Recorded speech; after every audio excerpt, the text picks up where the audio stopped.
ہمارے پاس احترام ختم ہو گیا. گھر میں باپ روزہ ہے، ماں روزہ ہے، اولاد ان کے سامنے بیٹھ کے کھانا کھا رہی ہے، جوان بچے.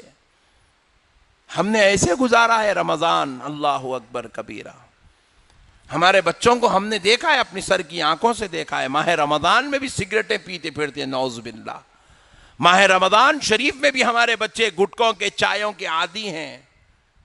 کسی نہ کسی وجہ سے روزہ چھوڑ دیتے ہیں. لا حول ولا قوت الا باللہ. ایک یہودی تھا، کافر، عرب کا رہنے والا، مسلمانوں کے علاقے سے گزر رہا تھا. یہودی اپنے بچے کو لے کر خچر پہ بیٹھ کے گزر رہا تھا. تو بچے سے کہنے لگا، بیٹا اب ہم مسلمانوں کی بستی میں داخل ہونے والے ہیں، اور اب مسلمان ماہ رمضان سے گزر رہے ہیں، اور بیٹے مسلمان جو ہے ماہ رمضان میں روزہ رکھتے ہیں. اگر ہم ان کے درمیان سے گزر رہے ہیں تو ہم یہ عہد کر لیں گے کہ ہم ان کے بیچ میں کچھ بھی نہیں کھائیں گے. کون کہہ رہا ہے؟ ایک کافر یہودی کہہ رہا ہے.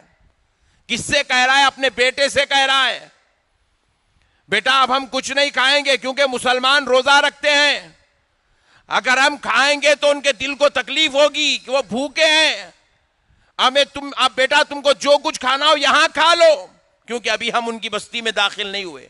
جب ہم ان کی بستی میں داخل ہو جائیں گے تو ہم کچھ نہیں کھائیں گے.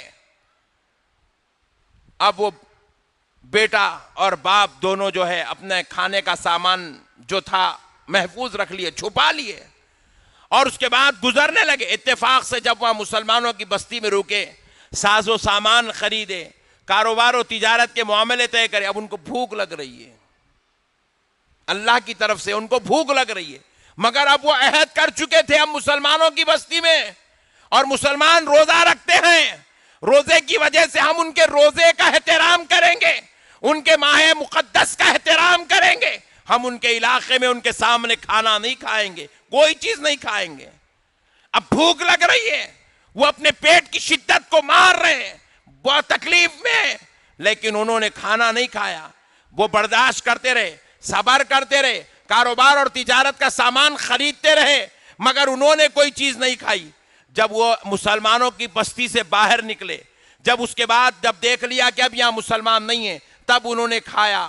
اللہ رب العزت کی بارگاہ سے ایک فرشتہ انسانی شکل اختیار کر کے آیا اور آ کر کہنے لگا، اے بندے، تو نے مسلمانوں کے مقدس مہینے کا اور ان کے روزے کا احترام کیا. اللہ کہتا ہے اگر تو کلمہ پڑھ لے تو اللہ تجھے ابھی جنت میں جگہ عطا فرما دے گا.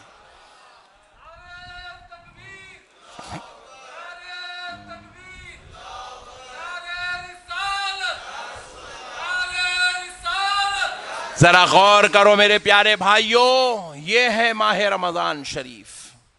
ہمارے پاس احترام ختم ہو گیا.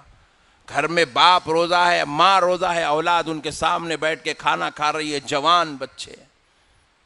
ہم نے ایسے گزارا ہے رمضان، اللہ اکبر کبیرہ. ہمارے بچوں کو ہم نے دیکھا ہے، اپنی سر کی آنکھوں سے دیکھا ہے، ماہ رمضان میں بھی سگریٹیں پیتے پھرتے ہیں، نعوذ باللہ. ماہ رمضان شریف میں بھی ہمارے بچے گٹکوں کے، چایوں کے عادی ہیں. کسی نہ کسی وجہ سے روزہ چھوڑ دیتے ہیں. لا حول ولا قوت الا باللہ. بتاؤ میرے پیارے بزرگ اور دوستو، اب اللہ کو رحم کیسے آئے گا یار؟ اللہ کی رحمت کو ہم کیسے پکاریں گے؟ لیکن آؤ، ابھی بھی ایک موقع ہے، اس کو جمعۃ الوداع کہتے ہیں. اس موقع کا نام جمعۃ الوداع ہے. ابھی بھی ہمارے پاس ایک چانس ہے. اگر ہم اللہ کو اس چانس میں اگر پکار لیں گے، آواز دیں گے، ندائیں دیں گے، تو ہو سکتا ہے اللہ اپنے فضل سے، اپنے حبیب کے صدقے سے ہماری دعاؤں کو قبول کر کے ہمارے گناہوں کو معاف کر دے گا. کیونکہ وہ 70 ماؤں سے زیادہ محبت کرنے والا پروردگار بندوں کے گناہوں کو ضرور معاف کرتا ہے، دعاؤں کو سنتا ہے، بشرطے کہ بندہ سچے دل سے پکارے، صدقے دل سے توبہ کرے، سچے دل سے آواز لگائے، سچے دل سے گڑ گڑائے. اللہ رب العزت اس کی گڑ گڑاہٹ کو سنتا ہے. ہم نے دیکھو اعتکاف کا اعلان کیا پہلے جمعہ میں، یہ ہمارے اعتکاف کے دن تھے، مگر یہ وبا، یہ ایسی بیماری پھیل رہی ہے، ایسے حالات آ گئے مسلمانوں کے سامنے، ہم اعتکاف کرنے سے مجبور ہو گئے. ہم عبادت کے وہ حسین لمحوں سے محروم ہو گئے جو 2 سال پہلے اللہ کے گھر میں ہم بیٹھا کرتے تھے. وہ پیارا ماحول، وہ پیارا انداز، وہ نورانیت، وہ رحمت، وہ شفقت، وہ کرم کے معاملے سب ختم ہو گئے. یہ صرف اللہ کا جلال ہے. میں کئی زمانے کے بعد کل تھوڑا سا مصروفیت سے باہر نکلا تو دیکھا، آپ یقین مانیے قہر نازل ہو رہا ہے روڈوں کے اوپر.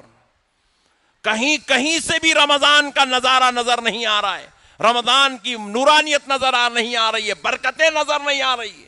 جدھر دیکھو ادھر اللہ کے قہر و جلال برس رہا ہے. اللہ اکبر. اللہ ناراض ہے بندوں سے.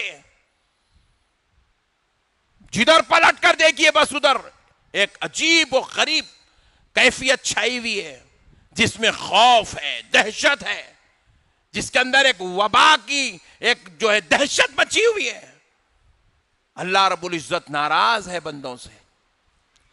پیارے بزرگ اور دوستو، اب اگر ان چیزوں کو کوئی دور کر سکتا ہے تو بندہ مومن کے آنسو دور کر سکتے ہیں. اگر ان چیزوں سے بندہ مومن کو کوئی بچا سکتا ہے، سچی توبہ بچا سکتی ہے. میں بار بار آپ کو اس لیے کہہ رہا ہوں، 10 بار آپ کو اس لیے کہہ رہا ہوں تاکہ آپ کا دل توبہ کی طرف مائل ہو جائے. ہمارے پاس ماحول آ رہے بولتے رہتے، بھائی مول صاحبوں کا کام ہے بولنا. کئی لوگ ہیں ایسے جو یہاں بیٹھے ہوئے جنہوں نے اپنے کندھوں پہ ماہ رمضان میں جنازے اٹھا کے بیٹھے ہوئے ہیں، پھر بھی اس کے باوجود خیال نہیں ہے، خوف نہیں ہے. اللہ رب العزت آپ کی ہماری سب کی حفاظت فرمائے. اللہ تعالی ہم کو جو ہے توفیق عطا فرمائے. پیارے بزرگوں اور دوستو، میں امید کرتا ہوں کہ آپ حضرات انشاءاللہ تعالی جتنا ہو سکتا ہے توبہ و استغفار کریں گے اور اپنے پاک پروردگار کو منانے کی کوشش کریں گے. امید کہ اللہ رب العزت کی رحمت سے آپ مایوس نہیں ہوں گے. اللہ رب العزت بے شک میرے بھائی مانگنے والوں کو اللہ دیتا ہے، پوچھنے والوں کو اللہ نوازتا ہے. جو اللہ سے کہتا ہے اللہ اس کی بات سنتا ہے. آپ اللہ سے کہہ کر اپنی بات منوائیے، اپنے دل سے اپنے رب کو پکاریے.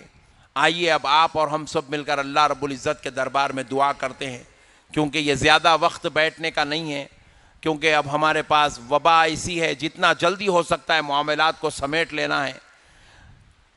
اس لیے ہم مختصر سی دعا کر لیتے ہیں اور انشاءاللہ تبارک و تعالی نماز عشاء لیلۃ القدر شریف میں، لیلۃ القدر میں 27ویں رات میں لیلۃ القدر میں نماز عشاء مسجد حاضہ میں 8:15 بجے ہوگی. 8:15 بجے، کیونکہ 9 ساڑھے 9 بجے سے کرفیو کا ماحول ہے، تو اس لیے 8:15 بجے نماز عشاء ہوگی اور 9 سوا 9 بجے 9:30 بجے تک انشاءاللہ تعالی مسجد سے تمام لوگوں کو بھیج دیا جائے گا، کیونکہ پولیس کی پرمیشن 9:30 بجے تک ملی ہے.